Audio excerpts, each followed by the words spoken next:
তোমরা আগের ভিডিওতে দেখেছো হঠাৎ করেই আমাদের পুরীতে যাওয়ার প্ল্যান হয়ে গেছিলো। যাই হোক, রাত্রেবেলা রওনা হয়েছিলাম, তাই সকাল সকাল পৌঁছে গেছিলাম। তারপর রুম খুঁজতে অনেকটা লেট হয়ে গেছে, যেহেতু রুম আগে থেকে বুকিং করা ছিল না, তাই রুম পাওয়ার পরে খেয়ে দিয়ে রেস্ট নিয়ে নিলাম। তারপর সন্ধ্যাবেলা বেরিয়েছিলাম আমরা সবাই মিলে মন্দিরের উদ্দেশ্যে।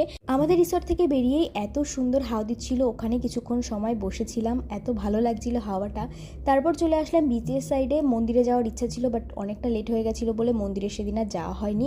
ওখান থেকে মোমো আর কুরকুরে মোমো নিয়েছিলাম, একদম অ্যাভারেজ লেগেছে, তেমন কোনো এক্সট্রা কিছু ভালো লাগেনি।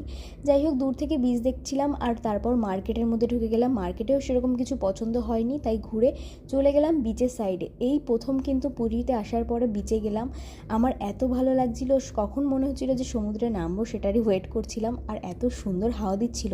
টুটুল এখান থেকে প্লেন কিনে নিল আর এটাই আমরা ওড়াচ্ছিলাম। আর ও তো এখনও বাচ্চাদের মতো করে, যা খেলনা দেখে সেটাই কিনতে ইচ্ছা করে ওর। যাই হোক, ওটা দেখে আমারও একটু ওড়াতে ইচ্ছা করলো। সমুদ্রে